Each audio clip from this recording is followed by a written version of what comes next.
¿Alguien más? ¿Medicina? ¿Alguien más quiere? No te ¿Medicina? escuché, Sandra. Medicina. ¿La que mayor número de suicidios tiene? Medicina. Ok. ¿Quién ocupa el primer lugar de los médicos en suicidio? ¿Qué especialidad? Oncología. ¿Anestesio? Anestesio.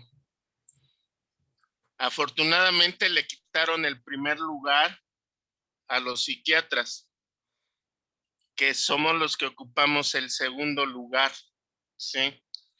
¿Qué profesión es la que mayor sufre de adicciones? Medicina. Medicina. En promedio, los médicos viven 10 años menos que cualquier otra profesión. ¿Sí? La mayor cantidad de embarazos no planeados y no deseados conscientemente también se da en los médicos. Las mujeres médicos abortan espontáneamente hasta 6 veces más que cualquier otra profesión, por todo lo que implica ser médico, ¿sí? Donde también es la profesión donde más acoso y hostigamiento sexual sufren las mujeres, aunque también los hombres la podemos sufrir. Y entonces, cerca del 12% de los estudiantes de medicina en México, en el país de México, a lo largo de la carrera ha presentado por lo menos una vez ideación suicida. El 12%. La segunda causa de muerte en jóvenes de 15 a 29 años, la segunda causa, chicos, es el suicidio. La primera causa son los accidentes automovilísticos. Y Freud decía que los accidentes no existen. Y más si tomamos en cuenta que muchos de los accidentes automovilísticos se dan en situaciones en que el conductor consumió alcohol. Sí. Entonces, por eso me interesa que ustedes chequen, que analicen en qué situación de salud mental se encuentran. Porque aparte ahorita están sufriendo del síndrome del preinternado. Soy muy grosero, les pido disculpas de antemano, pero yo soy originario de Guerrero y allá se utilizan mucho las groserías para expresar ciertas situaciones. Entonces, muchos de ustedes ahorita están en si yo me hubiera puesto a estudiar desde antes, si no hubiera faltado tanto a clases, si hubiera entregado los trabajos, tendría tal vez un mejor promedio y sí me alcanzaría a ir a la plaza que yo quiero. Si me equivoco, me dicen, ¿eh? Entonces, tienen esta ansiedad por saber si van a alcanzar el lugar al que quieren irse ustedes. Y si tienen pareja, hombres y mujeres, la mayoría se quiere ir con su pareja al internado. ¿Sí? Y si alguno de los dos, digo, porque yo lo vi en mi generación, tiene un mejor promedio, el que tiene bajo promedio me dice, abstente hasta que me toque escoger a mí. ¿Sí? Yo recuerdo que cuando me tocó elegir plaza para el internado, el mejor promedio de la carrera escoge plaza. Antes había una plaza en Puerto Vallarta que era la mejor de la escuela porque les daban hasta un lugar para vivir. Estaba anexo al hospital y les daban cuarto, tenían estufa, tenían cocina, todas las comunidades de una casa, y eran 12 plazas que le daban al poli y era la más peleada.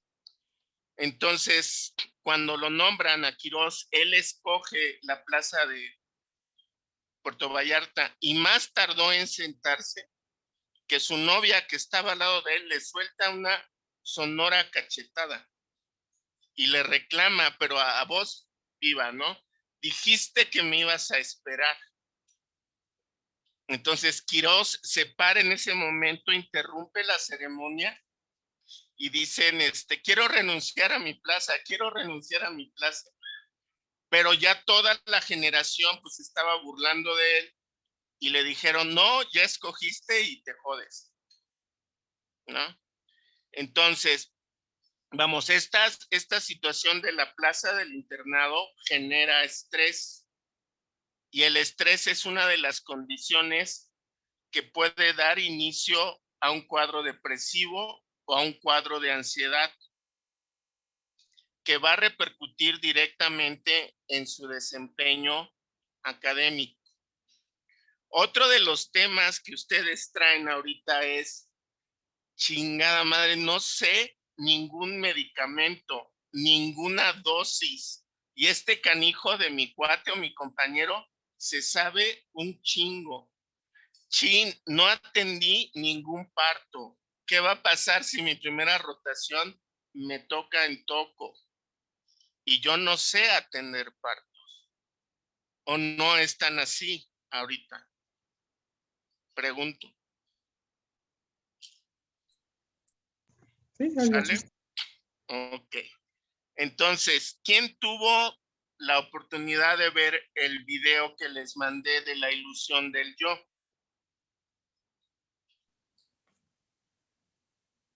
Ok. ¿Quién me quiere comentar? En el entendido que la participación cuenta mucho para la calificación, chicos, el hacer examen por vía remota es muy complicado. Y yo les comenté que este video va a tener que ver con la primera calificación del primer parcial. ¿Quién quiere comentar acerca del video? Yo, doctor. Yo, doctor. Bueno, A ver, primero, ¿quién habló, Sandra? Sí, doctor. Ok, a ver, dime. Bueno, este video hablaba sobre varios autores y cómo se iba desarrollando todo este conocimiento acerca de qué era el yo y cómo se representaba en cada época, desde que iba desde la representación del yo del alma hasta la fragmentación de eso porque no era comprobable, no era reproducible y shalala. Entonces se iba más enfocando hacia el área neurológica y hacia los procesos mentales que se representaban en el cerebro para identificar a un yo como tal. Ok. ¿Alguien más? yo, doctor. Te escucho, Roberto. Ok, bueno, yo más bien lo que entendí en el video es que no solamente habla sino de un yo físico, sino que habla de una múltiple, como un múltiple desarrollo de varias facetas de lo que es un yo, que pues podría estar regido por varias áreas en el cerebro. No hay un área fija que diga pues aquí es, sino que también hablaba de lo que son las células espejo, de cómo nos reconocemos a nosotros. Y pues a mí lo que me pareció importante ahí también fue que al hecho de que pues está pensando que no es un hecho comprobable, también podría llegarse a identificar, por ejemplo, en los animales, y eso pues sería una pauta para el estudio del mismo yo. Ok. ¿Alguien más? Yo, doctor. Sí, te escucho, Daniela. Bueno, a mí me causó como mucho conflicto porque decía que realmente, o sea, empezaba con la definición de que, o sea, el yo es más una construcción ilusoria, o sea, que realmente no sabemos qué somos, porque pues es como de los pensamientos y nuestras acciones. Y por eso mismo decía también que cuando hay lesiones cerebrales, o podía haber como un cambio en la personalidad y pues esto iba a alterar como que el yo que teníamos o como percepción de nosotros mismos. Ok. Bueno, eso es por el momento. Ok. ¿A quién más le movió el tapete el video? A mí, pero bueno, el hecho de que explica cómo se conforma nuestro raciocinio, o sea, entre las partes del cerebro, cómo se pensaba o se piensa que hacen distintas funciones o funcionan de distinta manera y cada una está separada, pero junta a la vez. O sea, el hecho de construirnos de dos partes que son completamente opuestas, pero que nos llevan a ser nosotros como tal. Ok. ¿Alguien más? Te escucho.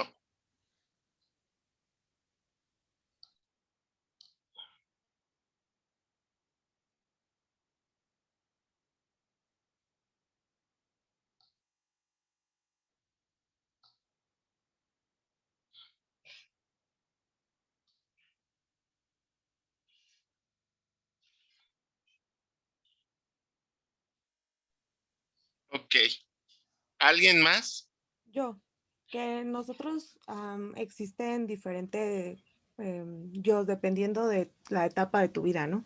Sí. Mencionaba que, por ejemplo, no éramos el mismo, yo no sé, no era el que está ahora que el que era hace 5 años, 10 años, o sea, dependía del desarrollo también, porque no era el mismo con el que te identificabas de niño que cuando eras adolescente. Y bueno, y también otra cosa que pues de también cualquier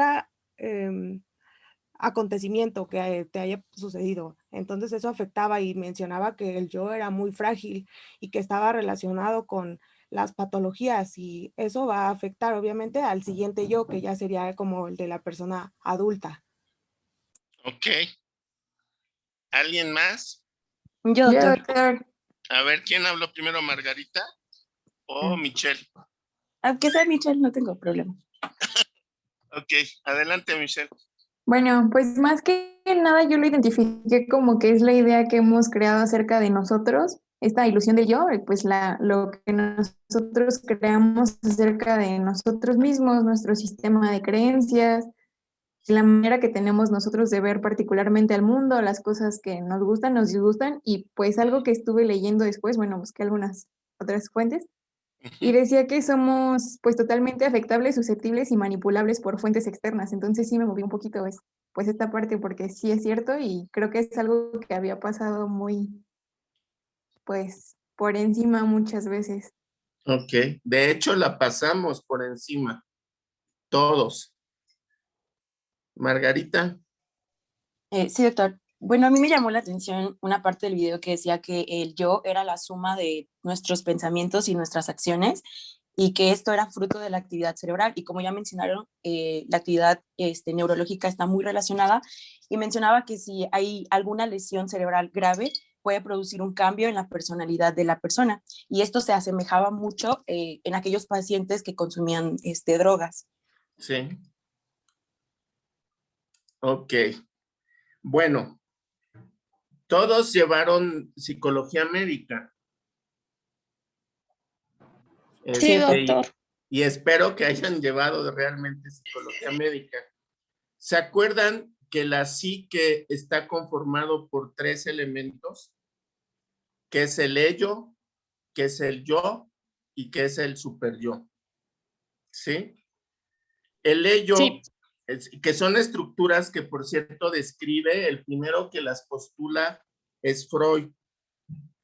En el entendido que Freud no era psiquiatra, él era neurólogo y fue creador del psicoanálisis, y que el psicoanálisis no es lo mismo que la psiquiatría. ¿Sale? Entonces, el ello es la parte de nosotros que se rige, lo voy a decir de forma muy sencilla, de tal manera que ustedes puedan utilizarla en su práctica médica. En las escuelas privadas, chicos, llevan 2 psicologías. En la primera son lo básico de la estructura de la psique, mecanismos de defensa, otra serie de situaciones. En la segunda materia de psicología, psicología 2, ven lo que es relación médico-paciente. Llevan 6 meses de lo que son los fundamentos de la relación médico-paciente. ¿Por qué? Porque el hecho de que uno tenga éxito en la práctica privada, sobre todo, va a depender no tanto de qué tan buen médico o mal médico yo sea. Claro que es importante, pero lo fundamental es cómo trato yo al paciente y a los familiares del paciente. ¿Sí? Entonces, si yo no sé cómo tratarlos y tengo el síndrome de semidios que la mayoría de médicos tenemos, ¿no? Que nos subimos a un pedestal y juzgamos a los que no saben medicina, yo lo puedo curar y le puedo ayudar, pero el paciente jamás va a regresar conmigo.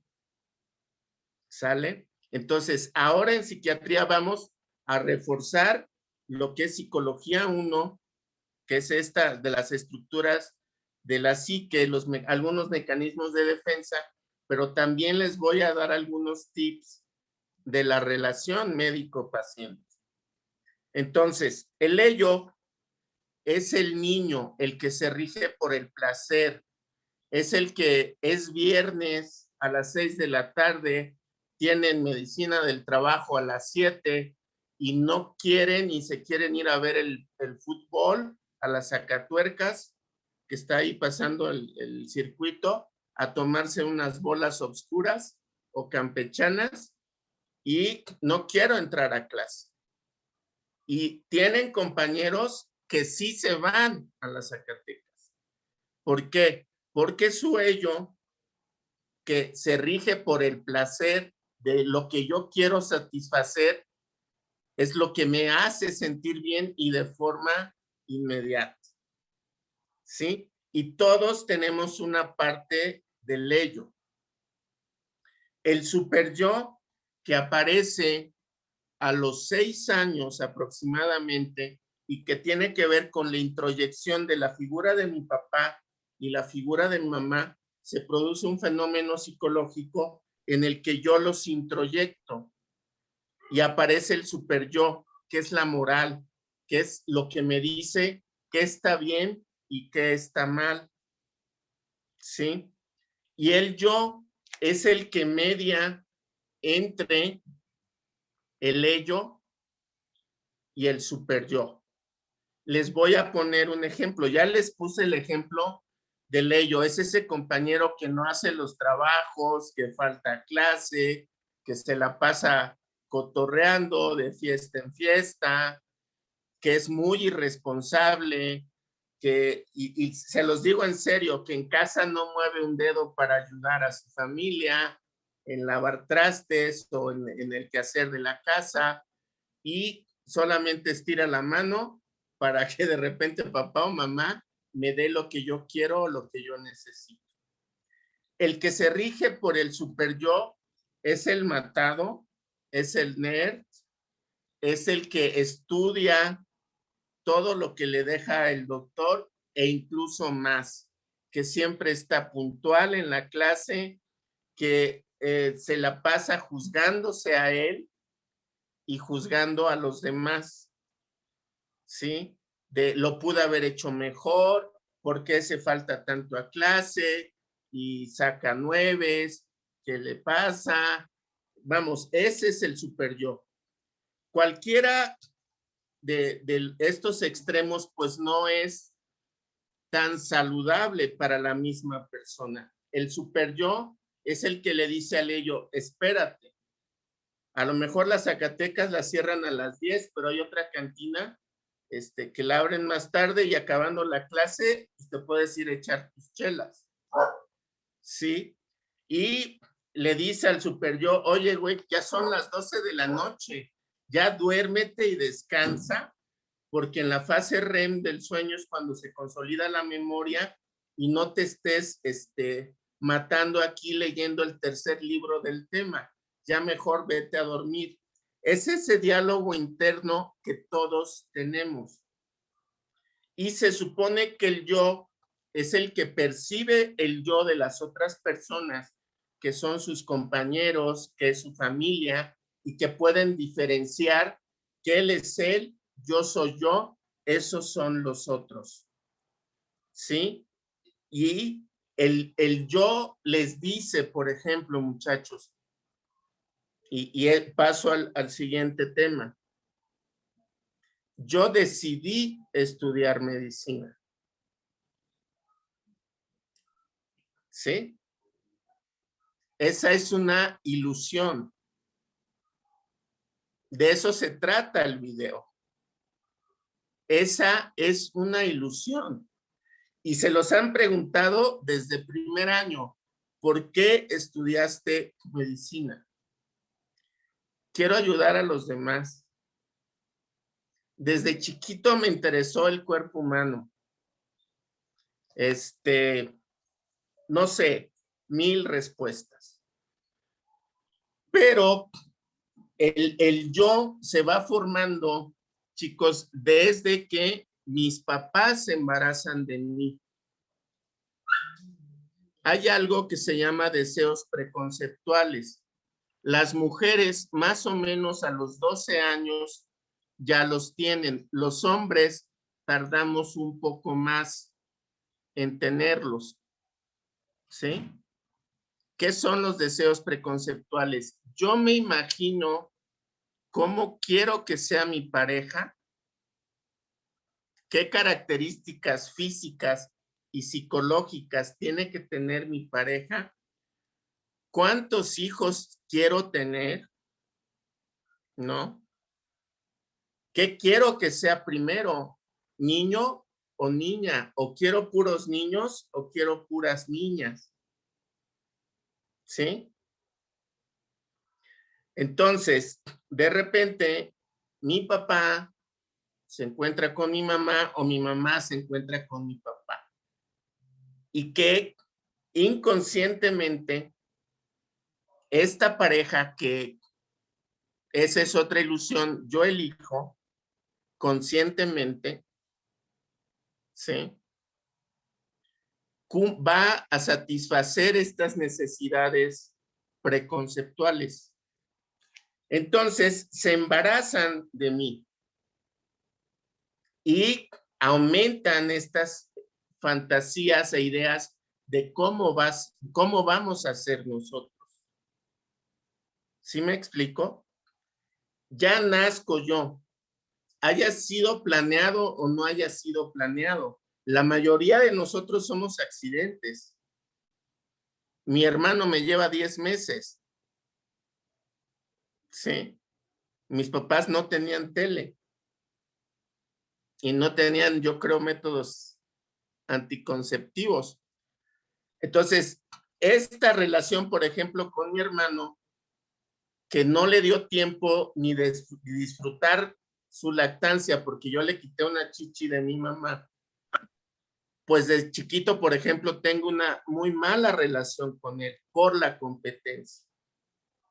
Entonces, a partir de que yo nazco, la relación con mis padres, los sueños realizados y no realizados de mis papás, empiezan a proyectarlos en mí. Y no solo mis papás, la familia cercana. ¿Sí me explico? Y les voy a dar un ejemplo. Yo el día que me dan mi diploma de psiquiatra, fueron a la ceremonia mis papás y yo llego bien contento con mi diploma, ¿no? Ya de médico psiquiatra y le digo, papá, lo logré. Lo primero que me dice mi padre es, por supuesto, pues eres mi hijo, ¿cómo no lo ibas a lograr?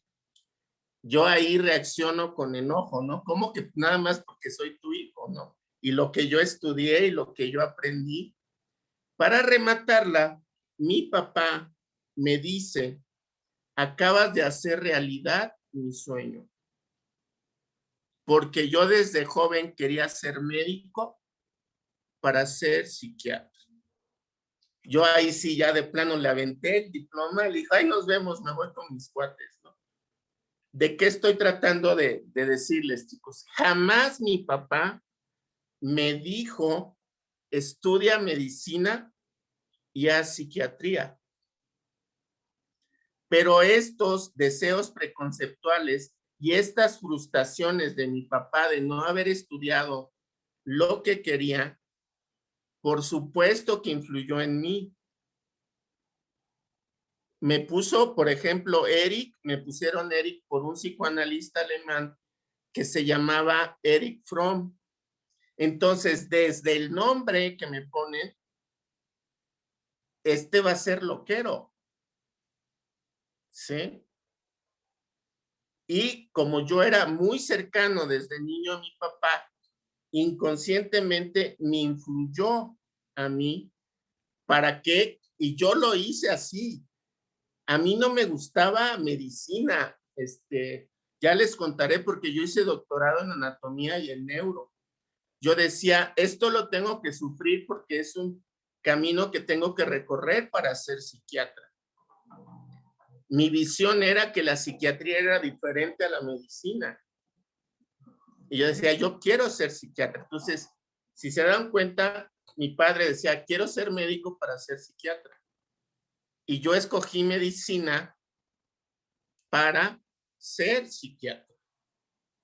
Entonces, yo escogí medicina con libre albedrío. No, hubo motivaciones inconscientes que me llevaron a que yo escogiera medicina. Pero ahí les va un secreto.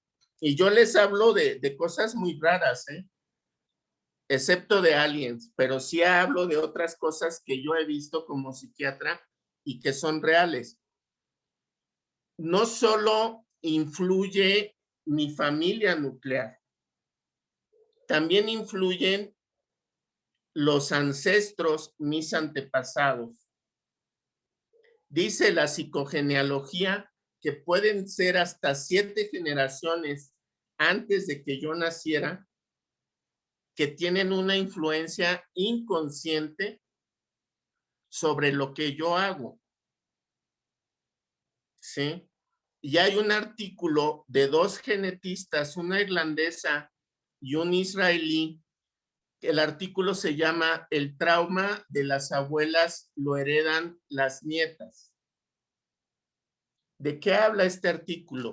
Un grupo de mujeres que sobrevivieron a campos de concentración y que no presentaron síntomas de estrés postraumático, que fueron resilientes, ¿sí? Y que salieron de ese trauma, se casaron, tuvieron hijas. Las nietas de esas mujeres presentaban síntomas de estrés postraumático, aunque ellas no hubieran vivido el trauma. Entonces, este descubrimiento llega a postular que no solo heredamos las cuestiones biológicas, sino también las mentales y las psicológicas. ¿Sí? Entonces, parte de la tarea que yo quiero que cada uno de ustedes haga es que hagan consciente las motivaciones inconscientes que los llevaron a estar en el último semestre de la carrera de medicina. ¿Por qué? Porque en un proceso psicoterapéutico personal, toda esta información que yo no recuerdo conscientemente, yo la puedo hacer consciente. ¿Y qué creen que puede pasar si yo conecto mis ganas de hacer una especialidad y yo sé, ya tengo la conciencia de por qué quiero esa especialidad? ¿Qué posibilidades tendrán de pasar el examen? ¿Menores o mayores? Mayores. ¿Por qué? Porque van a estar conscientes de lo que quieren hacer. ¿En qué otra forma les puede ayudar? En sus relaciones de pareja. Próximamente voy a dar una clase en Facebook Live, ahí los invito, de relaciones de pareja, porque hay muchas mujeres que, alumnas y doctoras, que me preguntan por qué siempre me tocan los infieles. Y yo les contesto, ¿por qué siempre escogen a los infieles? Y mucho tiene que ver con el inconsciente. Entonces, si ustedes con este curso aprenden a empezar a hacer evidente lo que está oculto, les va a ir mejor en la escuela, en la carrera y con sus parejas. ¿Alguien de ustedes se acuerda de los Thundercats? De Leono. Sí. Que sacaba la espada del augurio y que le decía, quiero ver más allá de lo evidente. Hagan de cuenta que empezarían con este proceso. ¿Sale? ¿Y qué otra cosa van a evitar? Caer en la depresión, chicos. ¿Sí? Van a ver cuando veamos el tema de depresión, que es multifactorial. Una de las motivaciones es que nosotros desde que somos chicos, todos los que estamos en la carrera de salud, somos salvadores profesionales. ¿Sí? Queremos rescatar a todos. Y cuando llego al hospital, que por cierto es donde más se muere la gente, en los hospitales, pues porque ahí está la gente enferma, y se me muere un paciente, y lo pueden ver con cirujanos o con los de la Academia de Howard, ¿no? En medicina interna, cómo se frustran cuando se les muere un paciente. Y eso va generando estrés que va a llevar a la depresión. Y que muchos médicos adscritos, la única forma que tienen de manejar su ansiedad y su depresión es empezar con el jueves, el viernes, el salitro, el domingo, ¿no? Y después reinician su semana el lunes en 3 trabajos diferentes. Y les dicen a las internas, ay, no sabes los problemas que tenía con mi esposa, si yo te hubiera conocido a ti, tú eres diferente, si quieres te invito a las prácticas, a las cirugías privadas, tienes una habilidad sobresaliente, ¿no? Entonces, todos estos fenómenos que ustedes van a ver en el hospital, y los chavos no se quedan cortos con las enfermeras. Ay, doctor, le traje su coquita, le traje su gordita, para que no se malpase, ¿no? Y, ay, nunca había conocido a un interno tan inteligente ni tan guapo, ¿no? ¿Quién sabe cuántas generaciones de internado han pasado por ahí? Pero uno como interno, ya sea hombre o mujer, con una necesidad de reconocimiento, de que alguien me diga que soy bueno en algo, porque en casa siempre nos quedan a deber. Es tu obligación estudiar. ¿Por qué te voy a felicitar si sacas 10? Es lo único que haces, estudiar. ¿Sí? Entonces, estamos en una situación vulnerable. Chicos, se va a acabar la primera enlace. Nos volvemos a conectar a la 1 para seguir con esta introducción y decirles cómo voy a calificar el primer parcial. ¿Sale? Entonces, a la 1 los vuelvo a ver por aquí. En el segundo enlace que les mandé. Ahí los veo.